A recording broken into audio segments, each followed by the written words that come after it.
Welcome back to the Health Podcast. I'm Caitlin, the host, and today we're going on a journey with Nkuli in another episode. We're going to talk about many different things, cultural changes in eating. We're going to be talking about budgeting. We're going to be talking about sugar. We're going to be talking about her journey from deciding to be healthy to where she is now and all the different intricate details in between that. I hope you enjoy today's episode. And that was probably hard. Yes, that was hard, but my heart was there. So Yeah. for someone that's like eating chocolate sweets and everything, and then it's like 30 days, no. Yeah. My gap was, if someone buys it for me, I'm going to eat it. If someone offers me, I'm going to eat it. I'm just not going to buy it for myself. Yeah. So that...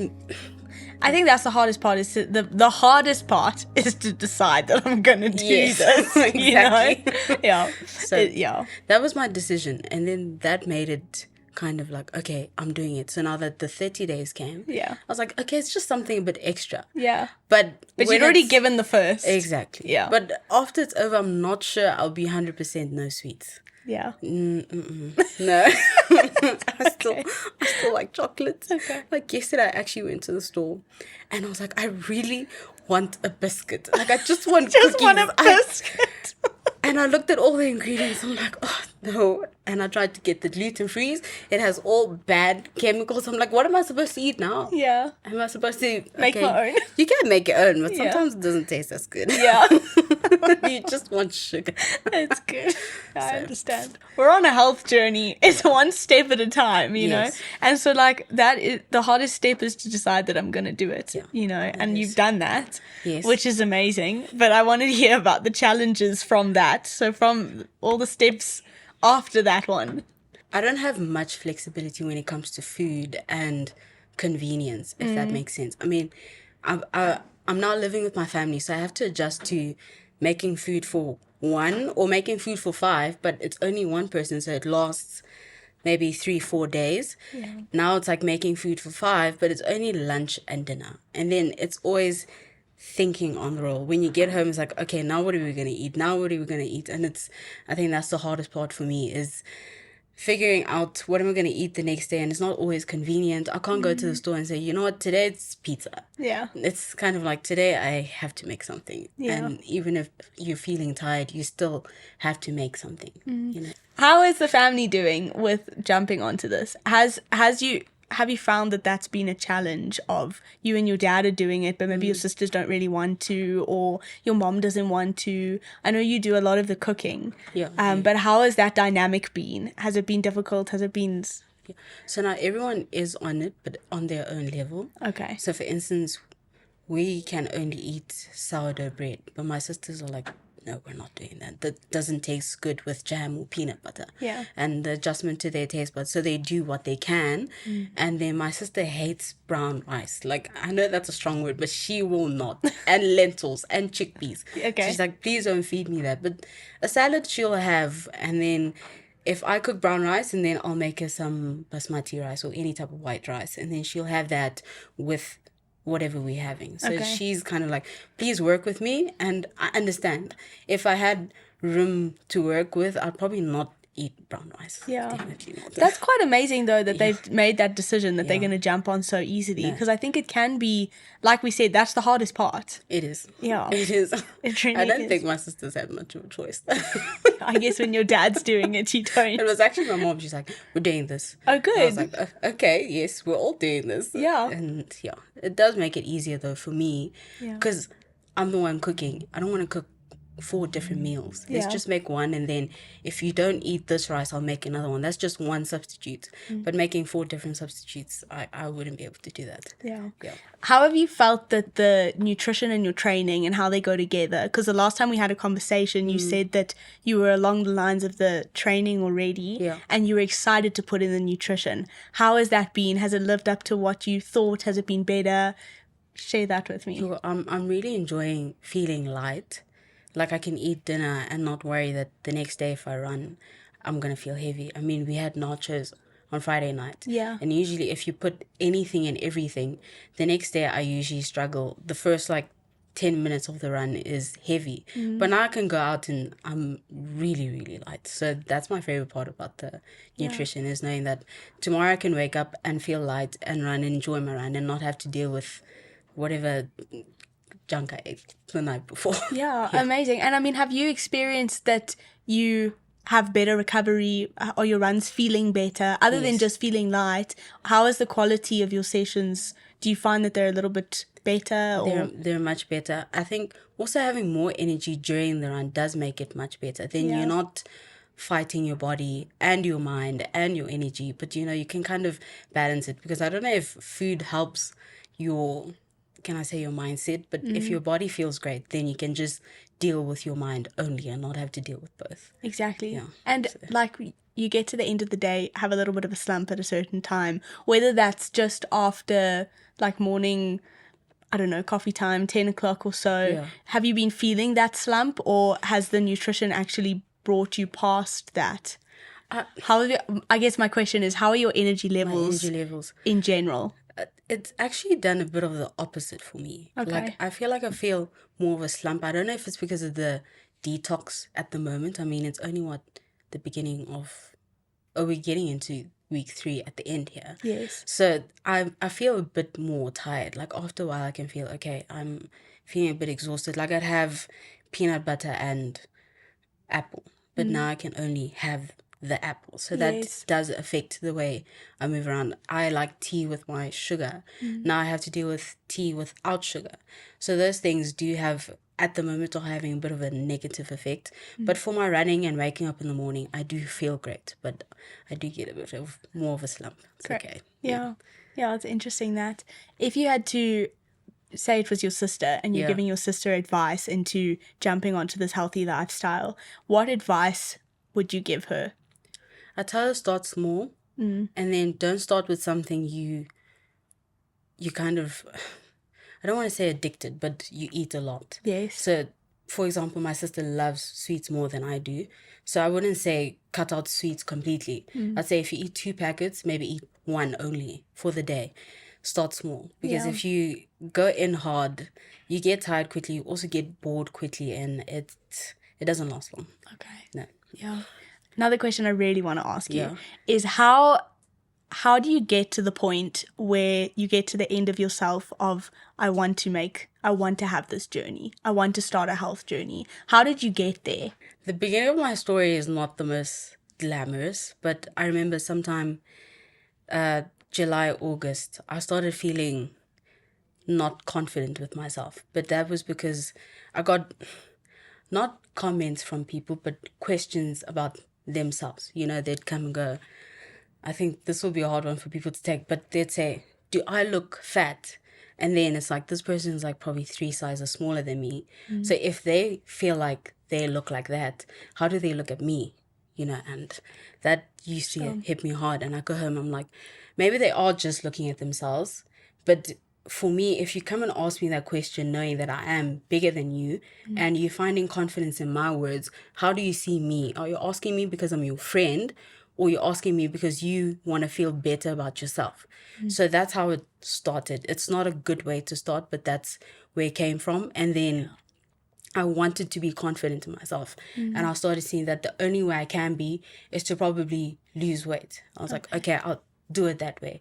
But as the journey was going, I had different goals. I wanted to now run faster, and I was aware that, okay, my weight is a thing, and then, like I said, then I heard Pastor John speak about KFC. From then, that's when I became aware that what I do and put in my body is not necessarily about image, but it can also destroy me from inside. Sure. And then I'll become more prone to diseases.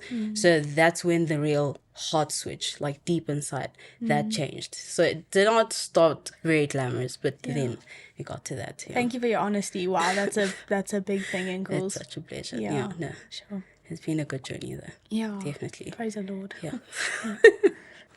In terms of accountability, how do you keep yourself accountable, especially when those cravings hit, when you're standing in Checkers and, they're on display? my motto is don't buy it. Okay. Because the craving does not go away. Yes. But if you don't buy the chocolate and you go home, then you can crave it and not deal with.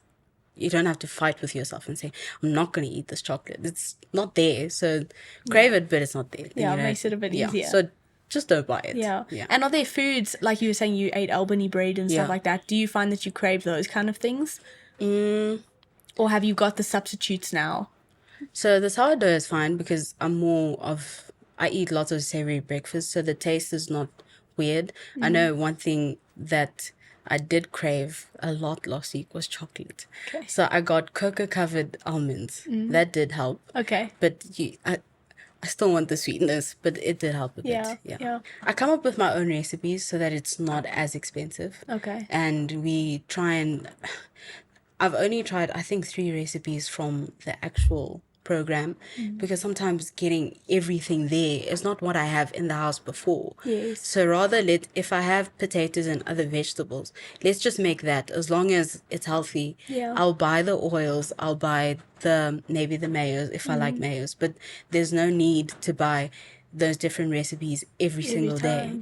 Yeah. So. I think that's good and cool because what you're doing there it's such a healthy thing for me, what you spoke about right there, is that you're switching your lifestyle. So you're looking at those lists of this is what's healthy. You're orientating yourself to this is healthy, this is not healthy, and you're adapting your life to that, which is cool for me because you don't have to stick to a recipe book every meal you have forever, exactly. But you actually orientate yourself with this is better for me, this is not so good for me. So you can make those swaps as you go. And really awesome for me that you're building your lifestyle around that. And that kind of leads into a question I want to ask you is, what have you learned over the last 2 weeks that you won't go without, that you're going to continue with, that you want to be part of your lifestyle going forward? I can say being more aware of what you're putting in your body because before I wasn't. I was just eating, whether it's healthy, whether it's not healthy, but being aware and then making a conscious decision that you want to or you don't want to. So for instance, for me, at the moment, the cookies are not that pressing. I'll still eat them, but I know what's inside. So just be aware of what you're putting in and then make the decision that I'm going to or I'm not going to. This is such a weird example, but people that smoke cigarettes, they are aware of the effects, but they know what it's doing to them. So I feel like you just need to know what it's doing and then allow room for change to say, I'm not going to eat the cookies anymore. So that's what I'm doing, is that I'm aware what I'm putting in my body, but I'm also going to allow myself to change at some point. Okay. So I'm not shutting the door to not eating cookies ever, but I'm saying and then it's not that much pressure on you as a person. Then it's a day by day thing. I mean, I know the people that started the whole program, it wasn't 30 days of November. And then they were like, okay, now we're on it. It took them years to do this. So, yeah. It's good. And it comes back to something you mentioned in our first episode together, is intentionality. Yes. And I think that's a big thing, what you just mentioned now, is that you're aware of what's in the cookies.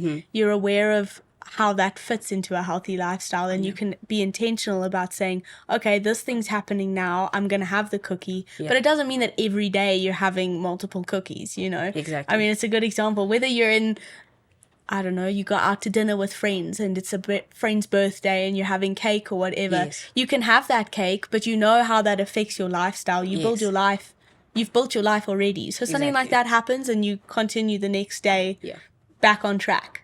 Have you found, I would ask you, what is your biggest, have you slipped up? Have you had any, have you gone wrong that you had to jump back on track quickly or anything like that? A big cheat or anything? Not really. Okay. I mean, I've just tried to make things taste really good so that I don't. Nice. So I think I've mastered that thing. I mean, on Saturday, I was craving, my whole family just wanted burgers. And they're like, what's to eat out that's not junk food? Yeah. So I said, okay, I'll make, and then I made homemade patties, and then we filled it up with whatever fillings you want with the sourdough bread. So I won't say I've slipped up, cool, but just putting make your own alternative to your own taste buds, Yeah. and you will definitely enjoy it. That's very cool. I really So like that idea. don't be afraid. Make that pizza at home. Yeah, you can be dynamic, and Yes, then you can choose your definitely. ingredients. Yes. Very It's cool. really fun. I wanna ask you a question that maybe is a little bit deeper. Yeah. As obviously we're different culturally. How do you have any cultural background that you've learned according to food that's been a big change now, or something that I guess has been ingrained as you've growing up, just has been ingrained in me, that I've had to have a switch, and that this maybe challenges put a light on that, or can you talk into that? I know one big one is salad and meat only. Okay. Like we don't do that. You have to have a salad as a side dish. Your green, whatever salad you think of, that's a side dish. It's your starch, maybe a warm veg, and then your protein, then your green salad. So having a bowl of green salad with meat on top, that's not a meal. I can definitely send it to maybe my aunts and ones and say, this is what I was eating. They'd probably go, were you full? Do you guys, didn't you have bread? Maybe some pap, maybe some rice. So I think that's the biggest thing, is having just greens and proteins. That's not a meal for us. But my dad will say it anytime we try and do that kind of meal, he go, where's the food? Like, how am I supposed to get full? And he always makes a joke because he says, only half of my stomach is full. I need something on the other side. So that's the biggest cultural change for us now, is having a salad and protein. Okay. But we don't do that all the time. Yeah. I think because we don't like it. I mean, it will take some getting used to actually stick to just having a salad and protein. Yeah. Because you actually do feel hungrier quicker. So we'll probably have to get the portions correct or something. But we'd rather have starch and protein with a side. Okay. Have you found that that for your society even, is that you've had to overcome that hurdle of, I'm eating my salad and my protein, and how do you feel full if you're used to something else? Have you found that that's been a bit of a hurdle to get over? Oh, definitely. Is it? Yeah, no, it is a hurdle. Yeah. How have you done that? I mean, I think for me it's a bit easier because I'm okay taking risks and trying something new and saying, I'm gonna do this. So then I put that aside and then I'm going to do it. But I don't know if I'd want to do it every day. So I think I'll have to do it one day at a time to actually get to that point. Yeah. Because, I mean, I'll give you an example of African weddings or celebrations. This is, okay, I don't eat like this, but a lot of people do. You'll have steamed bread, and then you'll have another starch, sump, and then a person will also put rice there, small portions. And then we'll get a beef stew, a lamb stew, chicken, and if there's fish, and fish too. And then 3 different vegetables. That's one person's plate at a celebration. Sure. You know, we're all together. Instead of just getting, I'm going to get this one, and this one. Yeah. I'm getting all starches at once and all meats at once. So you can only think, if that's a celebration, what do we bring home? We don't have all the starches, but it won't be just a small portion of dumpling that's a steamed bread. It will be quite big slices with my meat and. And another big cultural thing for us is the Sunday meals. So in the African culture, it's Sunday course. My goodness, you have to feel that today is Sunday. Yeah. But one of the Sundays, I think we had a salad bowl with rice. Yeah. That's something different. We would not do that.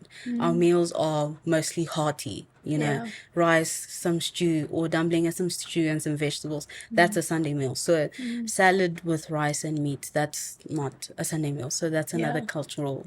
Yeah, it's quite a mental shift to actually have to make. It is. Yeah. It is. That's so cool. Another thing I want to ask you is just, obviously there's a different variety, like you've mentioned. It's a different variety that you're eating now. Have you felt like it is a lot more nutrient dense in the terms of eating the whole foods, etc.? Have you found that that's affected how you're feeling, perhaps your skin? You've already mentioned how it's affected your running and how you're feeling so much better running. How has that affected you? Before now, I'd say my digestive system was all over. Just, I would have lots of acid reflux. So eating like this, even your salad and your protein. Yeah. That has helped me a lot because there's not a lot going on in my stomach and it doesn't have to break up down too much, that it can actually process the food well. So I think that's one thing that would keep me going on this, is that I know that I can eat and not have to feel weird after eating. Yeah, so good. Yeah, so it's made me a lot more comfortable. Awesome.